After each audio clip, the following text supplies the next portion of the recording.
Welcome to the Interreligious Network for Worker Solidarity. Our guest speaker this month is Baldemar Velasquez, Director of the Farm Labor Organizing Committee. For more resources like this, check out IN4WS.org.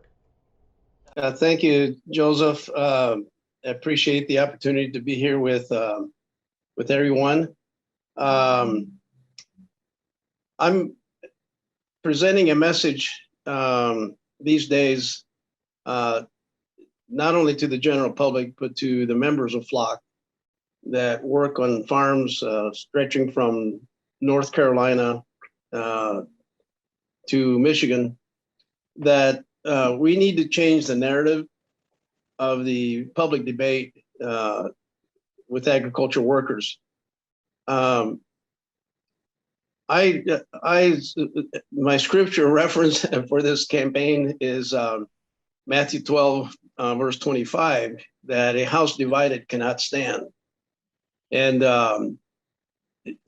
when we look at the production systems in agriculture, we are talking about these days global supply chains, and there's much inequity in those supply chains, and where people on the bottom of the supply chains are marginalized. We pioneered this work back in the 80s with Campbell Soup, when we signed the first collective bargaining agreement that was multi-parties.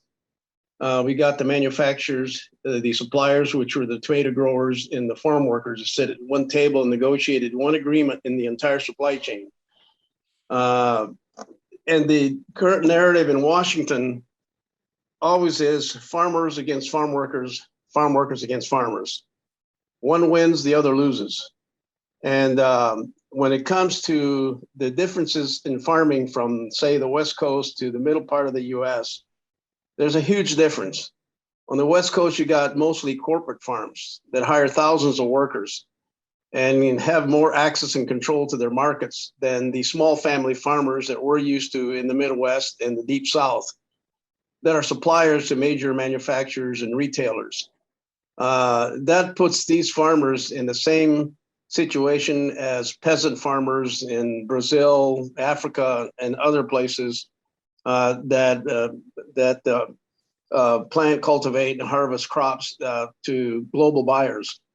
And so we have to change this narrative and make the distinction between small family farms that have labor-intensive crops. And this is the kind of farms that our members in Flock work in.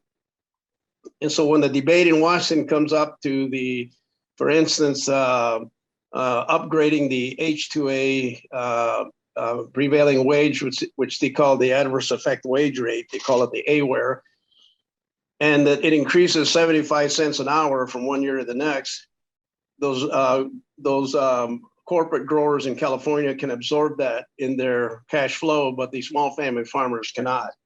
If they got 30, 40, 50, 60 workers, that's a substantial amount on the weekly payroll that they're responsible for.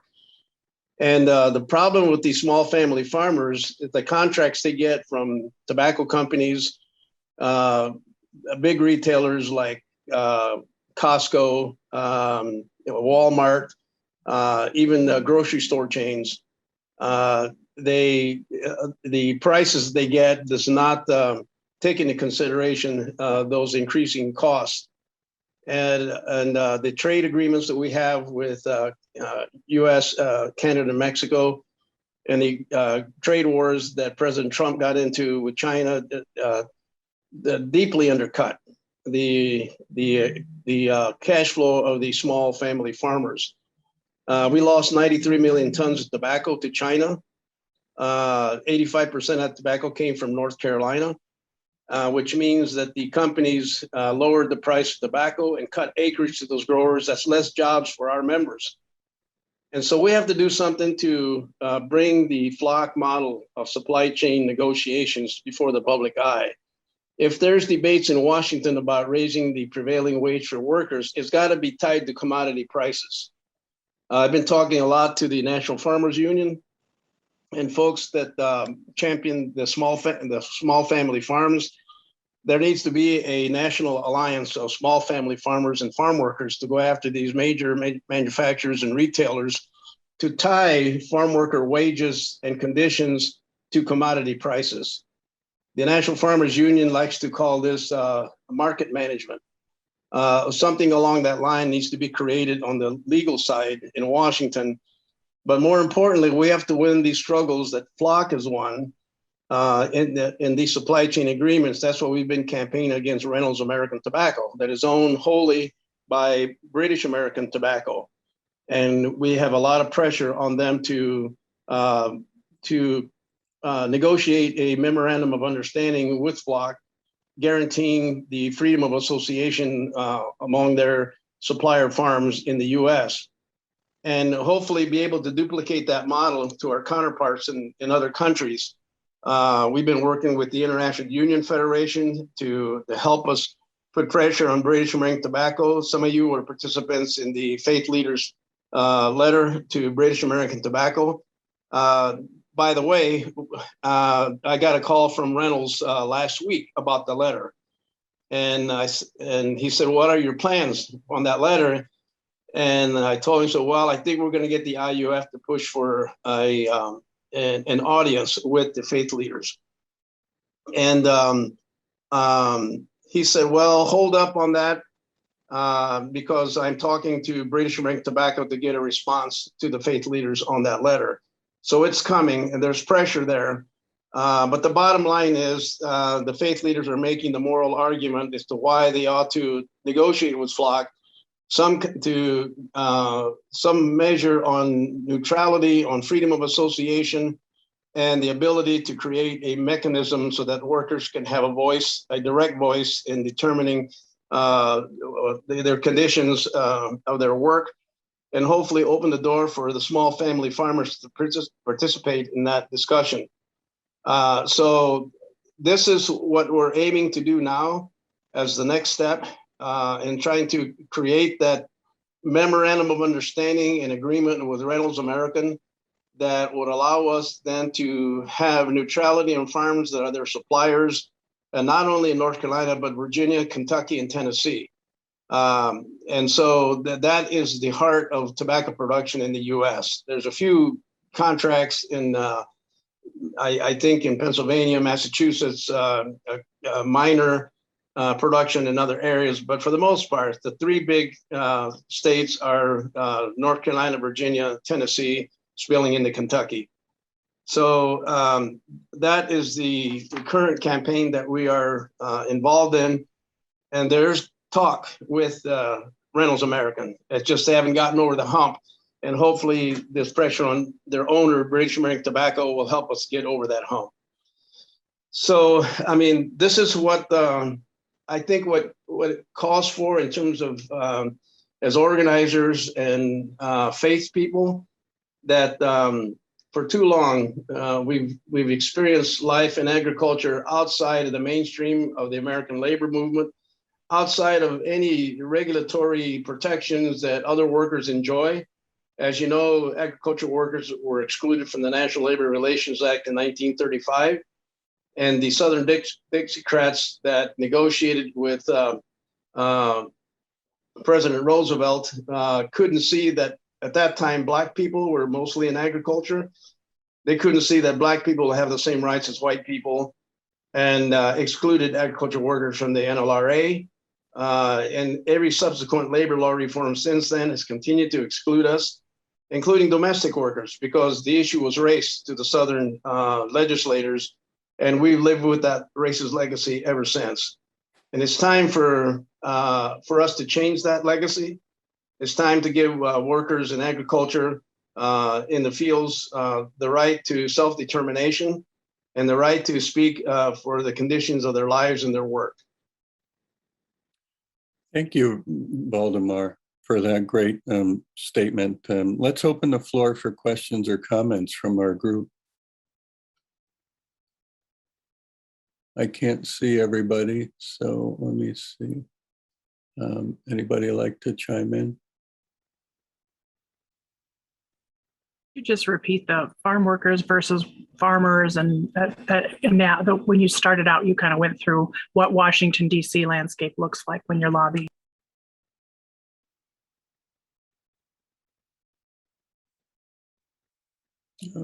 Hello, Yeah, can you hear Baldemar. me? Yeah, were you able to hear that? Yep. Yeah, the narrative, the debates in Washington, is that what you're referring to? Yeah. Yes, right now that many advocates lump all growers in one basket. And there's what I'm saying, in that basket, there's like a vast difference between corporate farms and small family farms. But to a lot of advocates in Washington, they're just all farmers. Nobody can tell me that Driscoll's Berries, who has thousands of workers on one farm and has operations in Mexico and up and down the West Coast, and can get strawberries the year round to your grocery stores, is the same as a small family farmer that has tobacco, cucumbers, and sweet potatoes, and markets to Reynolds America, to the Kroger food chain, and sweet potatoes to whoever. He's in the same boat as Driscoll Berries. He has a completely different situation. Also, Driscoll's has control over their market where the small family farmers do not. They're seasonal. The crops are more short term than they are on the West Coast, because in the West Coast they got irrigation. And they don't have that opportunity here. In North Carolina, we have hurricanes, we have all kinds of impediments in the climate, and there's a lot of risks that the small family farmers take, and they don't have a backup, a way to a fallback situation in their crop. They're very vulnerable, and which makes the farm workers that come work on their farms even more vulnerable. So I think that's what we're fighting against, and we have to change that narrative, make that distinction in our lobbying, in our arguments. The problem is that Driscoll Berries may have thousands of H2A workers, whereas a small family farmer may have 5 or 10 or 15 or 30. The average size is probably somewhere around 30 workers. There's only a handful that have over 100. And so I think that there's a big difference in that, in how you form legislation. It impacts the sustainability of those farms, is a huge issue. Thanks, Baldemar. It looks like both Kim and John have questions. Let's hear both of their questions, and then we'll turn it back to you, Baldemar. Let's start with you, Kim. Correct me if I'm wrong, but the PRO Act, I believe, brings in farm workers and domestic workers. If it doesn't, it certainly should, I think. But so what brought the question up was during the conference a month ago or so, and I raised this question with you. Is concerned about the PRO Act not protecting undocumented workers enough. I mean, I know there's some provisions in there to do so, but they don't seem very strong. And it seems to me that, undocumented workers being such a crucial part, and not sometimes wanting to take part in organized labor because they're concerned with their immigration status. I just wanted to know how you felt about the PRO Act on farm workers, in terms of what's included and what's not. Yeah, thank you. I'm sure that Baldemar can clarify that for us. John? Yeah, I had a very similar question. I just wanted to get his take on the whole effort of comprehensive immigration reform and the PRO Act, and seeing what can be done there, if that would, because that's something that a lot of our folks, that's what's uniting a lot of our unions here. It's uniting a lot of our unions with neighborhoods and churches and peoples, and that seems to be a unifying call with the DREAM Act people. I just want to get his take on his thoughts around immigration reform as a way to address some of these issues that we're dealing with. Thanks. Baldemar. Yes, those two issues are somewhat related. And first of all, in the PRO Act, it does not cover agriculture. It's excluded. Agriculture is excluded. It continues to exclude agriculture. We support it. We support the PRO Act. We believe that all workers ought to have the right to organize. And I mean, we supported the Employee Free Choice Act, all these things. But some of these things we've already won through our collective supply chain agreements. Flock has had, you remember the Employee Free Choice Act? That's where you do unionizing through card signups. And then if you verify the majority of the cards, it does away with secret ballot elections because there's too much control from employers to manipulate secret ballot elections on the work site. So card signing was the proposal in the Employee Free Choice Act. Flock has had the Employee Free Choice Act since 1986 when we signed our first agreement with Campbell's. We had probably one of the most brilliant mediators in we duplicated a labor board by private agreement. We call it the Dunlop Commission with former Secretary of Labor John Dunlop. Monsignor George Higgins, whom some of you are familiar with, was one of our labor representatives on that commission. And Monsignor Higgins, of course, was no stranger to labor and to many of the early farm worker fights out in California, joining Cesar Chavez. And so these men were very astute at looking down the road. And that's the way we unionize the entire cucumber industry in Northern Ohio, through card checks, employee free choice. But the PRO Act does not include agricultural workers. And I think in order for agricultural workers to be included in any kind of national legislation, and this is take into consideration this supply chains question, because if it doesn't, we're stuck negotiating just with small family farmers and just perpetuate the fighting between the people who are way on the bottom of these global supply chains.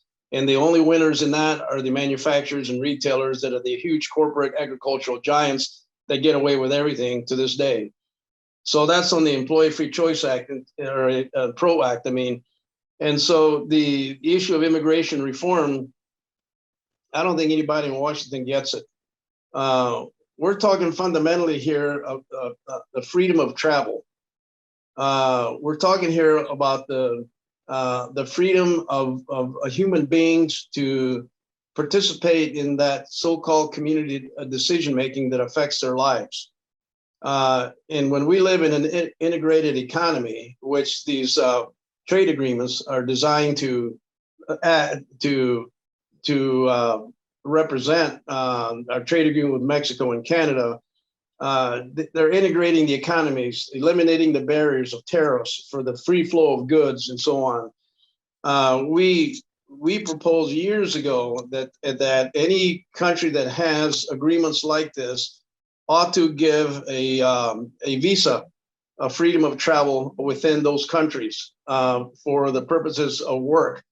Because when you talk about, they argue that in a free economy and free trade, well, if you look at labor as a commodity, that ought to be free also. Because the reason people migrate, if you look at the migrations around the world, there's pressures in home countries where people have to leave, whether it's wars or economic problems, climate change that drives people away from the areas that they're used to. It's like water to a dry spot, and people have to migrate to survive. We instigated the migration from Mexico in the first years of NAFTA, the free trade agreement. In the first 3 years of that agreement, we displaced 3 million corn farmers from the rural sectors of Mexico.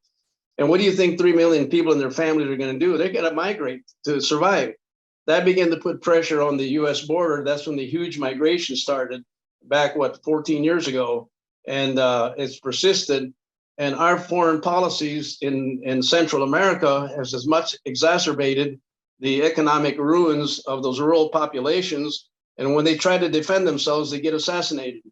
They get retaliated against. The reign of Rios Montt, doing these big murder campaigns of indigenous people. Well, those people are going to flee. And the primary reasons of these trade agreements is for the purposes of investors. And they're the winners in this whole thing, and there's no safety nets. The only safety net is the freedom of migration. the freedom to move, to find a secure, a safe spot for your families, and to be able to feed, educate, and clothe them. I think that's the only moral thing to do. And that's what we should be arguing for. So many times we get the low-hanging fruit. The Reagan amnesty of '86, we legalized a lot of people with that amnesty. But I was making the point that at rallies in Washington, I said, look, we have to also pay attention in these immigration reform measures, the question of freedom of association, because when workers can organize and speak for themselves in a collective fashion, that will guarantee safety nets that they themselves can participate in without having some oversight that's ineffective through some kind of national legislation. I said, look, we can say, okay, this is going to legalize 3 million undocumented people. I remember that debate with the Reagan amnesty. I said, yeah, but if you don't include labor rights in that, you're going to have, instead of having illegal and exploited people, you're going to have legal and exploited people. And that's exactly what's happened. And that's exactly what's happening now. And it'll continue to happen unless we give people the right to freedom of travel and freedom of association. Well, Baldemar, that was just beautifully stated. And I'm glad that you concluded by putting this on in the very biggest frame, because while it's important we fight for right now something like the PRO Act, which we're doing, and it's important to support immigration reform, we really need to think bigger about how we cover all workers and discontinue the exclusions that are historically inherited, and as you say, defend the freedom of migration that you just talked about. So thank you for sharing this with us, and we welcome your participation in this meeting. We'd like to invite you back anytime. We meet the first Wednesday of every month, and we'll put you on our list. If we can be of help to you as you're continuing this struggle, just let us know. But in the meantime, on behalf of everybody here, I'd like to just thank you for the great work you're doing. Well, thank you all. Really appreciate your listening to all my crazy ideas. Not crazy at all, prophetic, I would say.